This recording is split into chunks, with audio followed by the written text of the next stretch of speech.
ஒவ்வொரு ராத்திரியும் என் புருஷன் என் சொந்த தங்கச்சியோடவே இருந்தாரு. இத கேக்குறதுக்கு உங்களுக்கு ஷாக்கிங்கா இருக்குல்ல? என் பேரு மித்ரா. இது என்னோட கதை. ராகவ் வருவான்னு பார்த்தா ஒரு நாள் சொல்லாம கொல்லாம என் தங்கச்சி லயா எங்க வீட்டுக்கு வந்தா. பாருக்கா, உன் கல்யாண வாழ்க்கை எப்படியும் முடிய போகுது. உன் புருஷன் பெரிய வீட்டு பிள்ளையோட குழந்தை இப்போ என் வயித்துல வளருது. லயா, என்ன பேசுற? ஒரு அக்கா கிட்ட பேசுற பேச்சா அது? நீயா? நீ வேணா பாரு, சீக்கிரமே உனக்கு அந்த உண்மை புரியும். இப்போ அதை விட என் கூட படுக்கையில இருக்கிறது உன்னோட அந்த கௌரவமான புருஷன்தான். உங்களோட வெட்டிங் ஆனிவர்சரி அன்னைக்கு உன்னோட புருஷன் உனக்கு கொடுத்த மறக்க முடியாத கிஃப்ட். என் எதிரிக்கு கூட கிடைக்க கூடாதுன்னு நினைக்கிறேன் அந்த விவாகரத்து நோட்டீஸ்.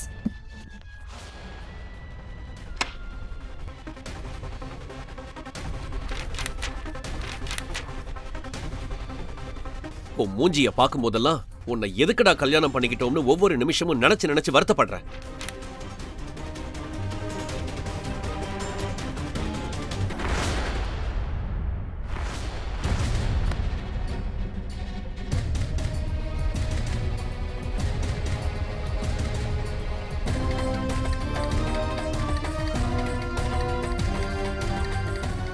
உன்கிட்ட எதிர்பார்த்த அந்த சந்தோஷம் எனக்கு லயா கிட்ட தான் கிடைச்சது.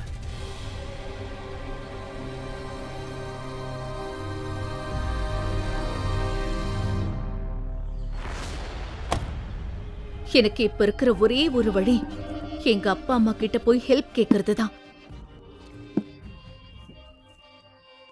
லயா பண்றது தப்புன்னு அவங்க புரிய வைப்பாங்கன்னு நம்பி போனேன். ஆனா அங்க எனக்கு இன்னொரு பேரிடி காத்திருந்தது. மித்ரா, இங்க பாரு.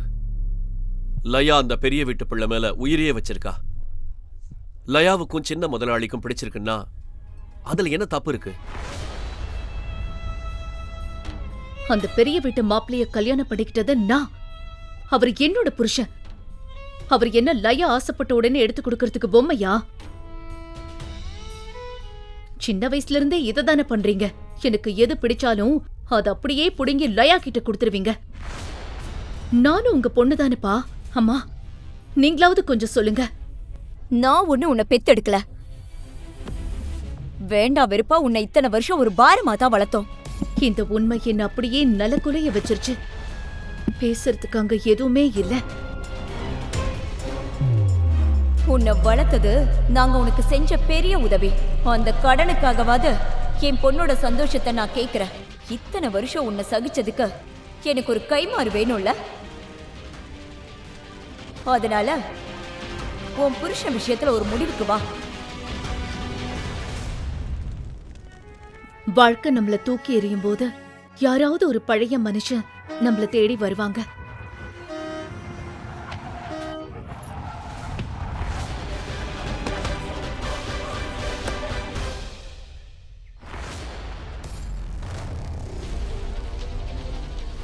ஹேய், இந்த ஊர்ல என் கார் மட்டும் தான் உன் கண்ணுக்கு தெரிஞ்சதா? ரொம்ப நேரமா பார்த்து ஹாரன் அடிச்சிட்டு இருக்க. அது ஆதர்ஷ் தான். ஒரு காலத்துல என் மேல உயிரையே வச்சிருந்தவன். மித்ரா, என்ன ஒரு குழப்பத்தை உண்டாக்கி வச்சிருக்க? உனக்கு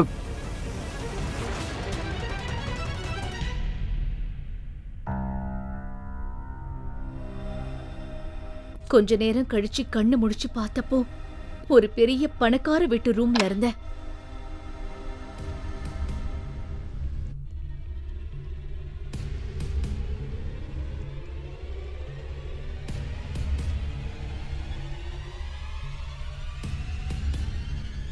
நீ என் கடலை பட்டது உன் அதிர்ஷ்டம்.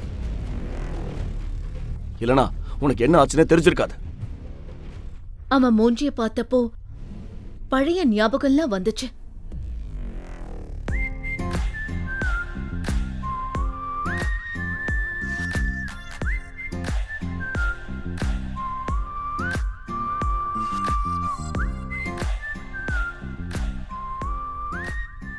ஆனா நீ எப்படி இங்க வந்த?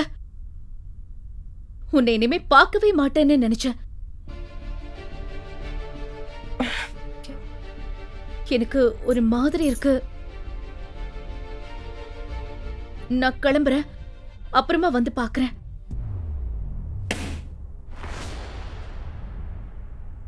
நீ போகலாம், ஆனா இப்படியே போக முடியாது. முழுசா ஒரு நாள் கழிச்சு இப்பதான் உனக்கு சுயநினைவே வந்திருக்கு. நான் மட்டும் உன்னை இங்க கூட்டிட்டு வரலன்னா பழி என் மேல விழுந்திருக்கும். முதல்ல உன் மெடிக்கல் செலவு பணத்தை கொடுத்துட்டு அப்புறம் போ. ஆதர்ஷ் இப்படிப்பட்டவ இல்லையே. எப்படி இவ்ளோ மாறினா?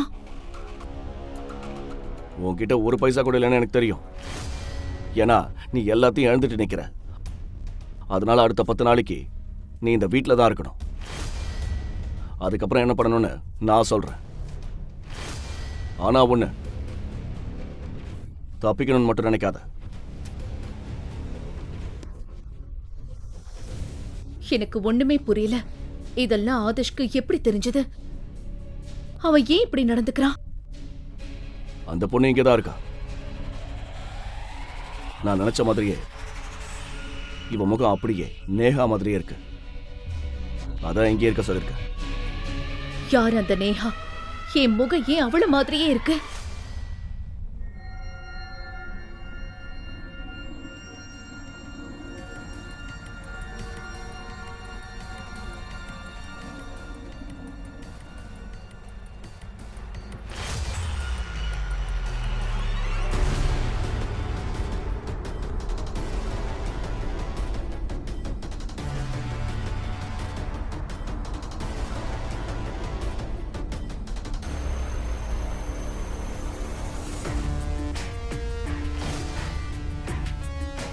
நேஹா,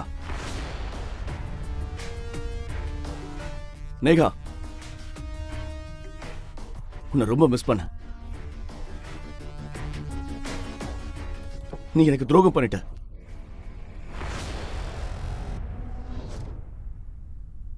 நீ என் கூட இங்க என்ன பண்ணிட்டு இருக்க? மித்ரா, நீயா? இத பாரு, உன் மேல எனக்கு எந்த இன்ட்ரெஸ்டும் இல்ல. நீ தான் என்னை விடாம பிடிச்சிட்டு இருந்த. நிறுத்து. நீ இந்த நைட்ல எதுக்காக வந்தனோ எல்லாருக்கும் தெரியும். உன்ன மாதிரி பொண்ணுங்களை நான் நிறைய பார்த்திருக்கேன்.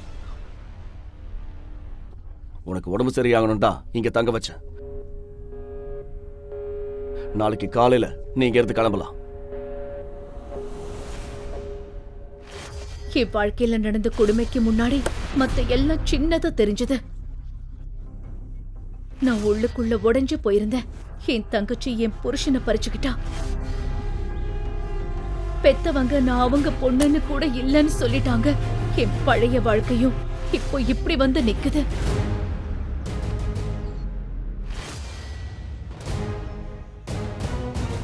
உனக்கு கொஞ்சமாவது வெக்கம் மானம் இருந்தா குடும்பமான முக்கியம்னு நினைச்சா இப்பவே இந்த டிவோர்ஸ் பேப்பர்ல கையெழுத்து போடு.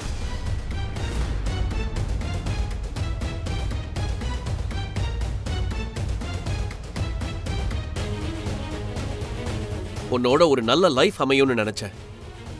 ஆனா உன்னோட உண்மையான முகம் தெரிஞ்சதுக்கு அப்புறம் உன் மேல இருந்த நம்பிக்கையே போயிருச்சு. இப்படி ஒரு நிலைமை யாருக்கு வரக்கூடாது.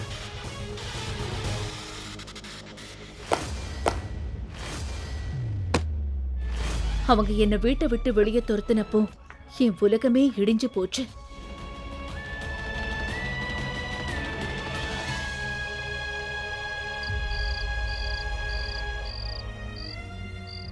என்ன பண்றதுன்னு தெரியல. அந்த நேரத்துல எனக்கு ஆதர்ஷோட ஞாபகம் வந்துச்சு. எனக்கு உதவ இப்ப அவனால மட்டும்தான் முடியும். நான் உனக்கு கண்டிப்பா ஹெல்ப் பண்ணுவேன் மித்ரா. ஆனா அதுக்கு நீ என்ன ரகசியமா கல்யாணம் பண்ணிக்கணும்.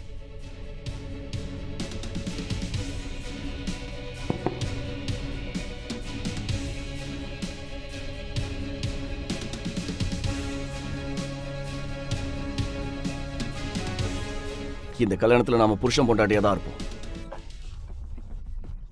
ஆனா யாருக்கும் எதுவும் தெரியக்கூடாது. இதுல என்னென்ன கண்டிஷன் இருக்குன்னு இந்த கான்ட்ராக்ட்ல எழுதியிருக்கேன்.